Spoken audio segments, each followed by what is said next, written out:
నేను నిన్న పోయి అచ్చంపేటలో మాట్లాడి ఉన్నదంతా చెప్పొస్తే జూపల్లి కృష్ణారావు ఒక మంత్రి ఉంటాడు. ఇవాళ పొద్దుగాల హైదరాబాద్లో ప్రెస్ మీట్ పెట్టి నన్ను తిడతా ఉన్నాడట. అది సరే తిడితే కానీ ఆయన ఏమంటాడు ఇవాళ హైదరాబాద్లో మాట్లాడుతూ, మేమిచ్చిన పంటల బోనస్ 3 రైతు బంధులకు సమానము అని మాట్లాడిండు. ఏమన్నా అకలుందా నీకేమన్నా? కొద్దిగానన్నా అకలుందా? నకల్ మారనేకి వెళ్ళి అకల్ రేనా? ఏమంటాడు? మేమిచ్చిన బోనస్ 3 రైతు బంధులకు సమానమట. నువ్వు ఇచ్చిన బోనస్ ఎంత? ఓసారి 1500, ఓసారి 1200. 2 బోనస్లు అయితే ఎగ్గొట్టినావు. పోయిన యాసంగి బోనస్ 1200 కోట్లు ఎగ్గొట్టినావు. ఈ యాసంగి బోనస్ 1000 కోట్లు ఎగ్గొట్టినావు.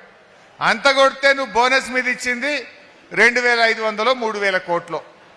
కానీ నువ్వు ఎగ్గొట్టిన రైతు బంధు విలువ 29,350 కోట్లు.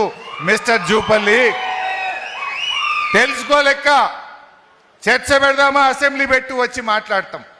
29,350 కోట్లు రైతు బంధుకు నువ్వు ఎగ్గొట్టినావు. నువ్వు బోనస్ ఇచ్చింది అంత కొడితే 3000 కూడా దాటదు. కానీ నువ్వేం మాట్లాడినావు ఇలా హైదరాబాద్లో?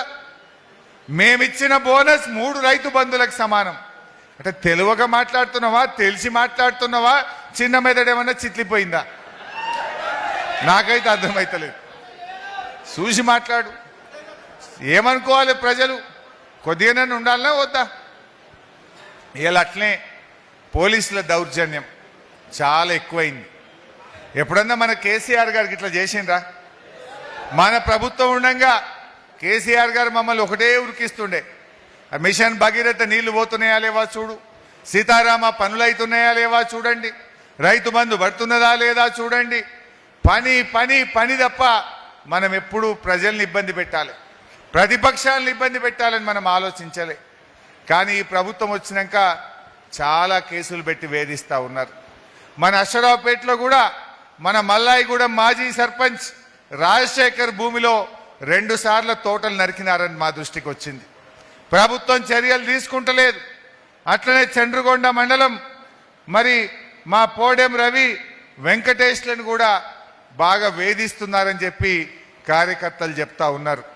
నేను రవికి చెప్తా ఉన్నా, అదేవిధంగా వెంకటేష్కు రాజశేఖర్ కూడా మాటిస్తా ఉన్నా, రాసి పెట్టుకోండి. మిమ్మల్ని ఎవడెవడైతే ఇబ్బంది పెట్టిండో రేపు బీఆర్ఎస్ ప్రభుత్వం వచ్చినాక వాడిని ఇచ్చిపెట్టే ప్రశ్నే లేదు. వాళ్ళ సంగతి చెప్తాం. ఎవడన్నా పోలీస్ అధికారులు చట్టాన్ని అతిక్రమించి అధికార పార్టీ కాంగ్రెస్ నాయకులు చెప్పిండని మా కార్యకర్తల మీద అక్రమ కేసులు పెట్టినా, మా కార్యకర్తల్ని ఒక్క చెంప దెబ్బ కొట్టినా అంతకంతకు అనుభవిస్తారు, జాగ్రత్త అని చెప్పి కూడా హెచ్చరిస్తా ఉన్నా. మీరేం భయపడద్దు. పోయినసారి అంటే కొత్త రాష్ట్రం తెలంగాణ కొత్తగా వచ్చిందని ఎంతసేపు పని మీద పడ్డాం. ఈ తాప పని చేస్తాం, మన కార్యకర్తల్ని ఇబ్బంది పెట్టిన వాళ్ళ భర్తం కూడా పడతామని చెప్పి మాట ఇస్తా ఉన్నాం. విడిచిపెట్టేది లేదు. ఇలా ఆలోచించాలి.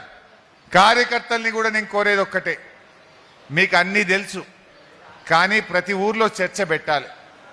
మీ కోయగూడెంలో చర్చ పెట్టండి, దళిత బస్తీలో చర్చ పెట్టండి, రచ్చబండ దగ్గర చర్చ పెట్టండి. పెళ్లిళ్ళకు పోతానో బోనాలు తీసిన కాడనో ఎక్కడైనా సరే ప్రజలకు అర్థమయ్యేటట్టు చెప్పండి. ఆ రోజు కేసీఆర్ ఉంటే ఎంత మంచిగా జరిగింది, ఇవాళ ఏ రకంగా మన రాష్ట్రం, మన తెలంగాణ, మన పిల్లలు, మన అశ్వరావుపేట నష్టపోతుందో ప్రజలకు వివరించాలని చెప్పి కూడా నేను కోరుతా ఉన్నా. మనం అనుకోవడం కాదు కదా, అందరికీ చెప్పాలన్నా వద్దా? మనం కార్యకర్తలుగా మీరు అందరి దృష్టికి తీసుకుపోవాలి.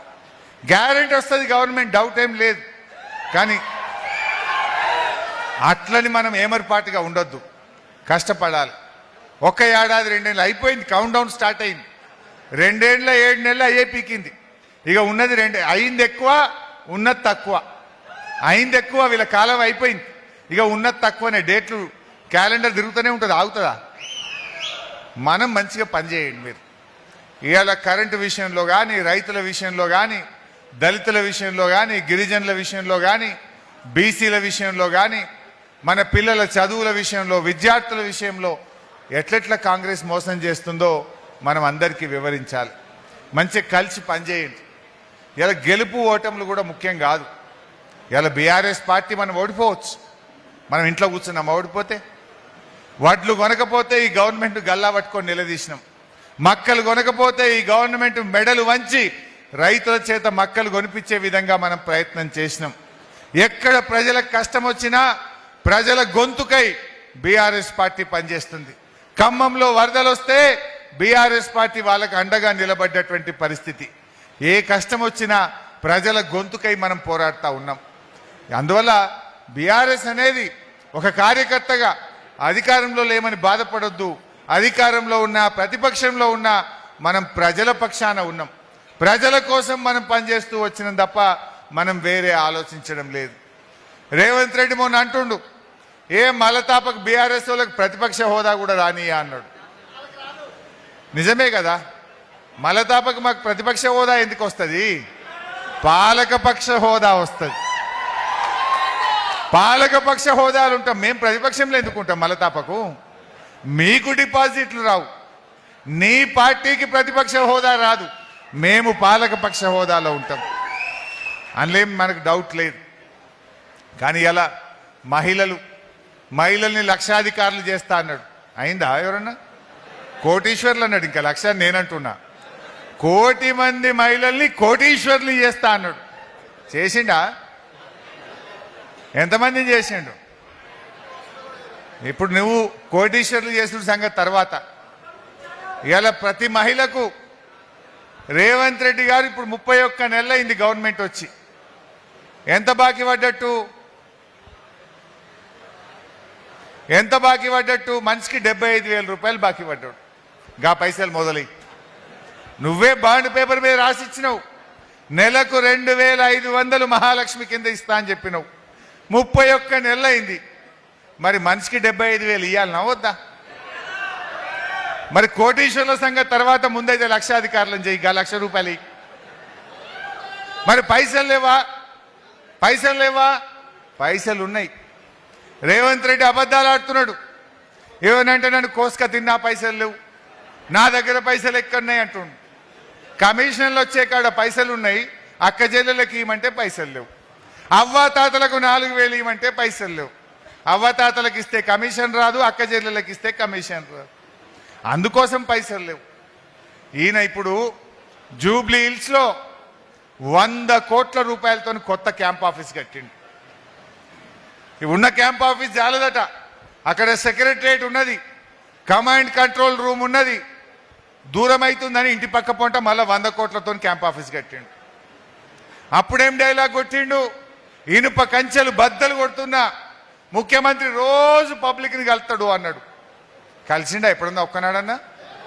ఒక్క రోజన్నా కలిసిండా రేవంత్ రెడ్డి ప్రజల్ని? కానీ ఇప్పుడు కొత్తగా కట్టిన జూబ్లీ హిల్స్ క్యాంప్ ఆఫీస్కు 16 కోట్ల రూపాయలతో ఇనుప కంచెలు బందోబస్తు తీసుకున్నాడు.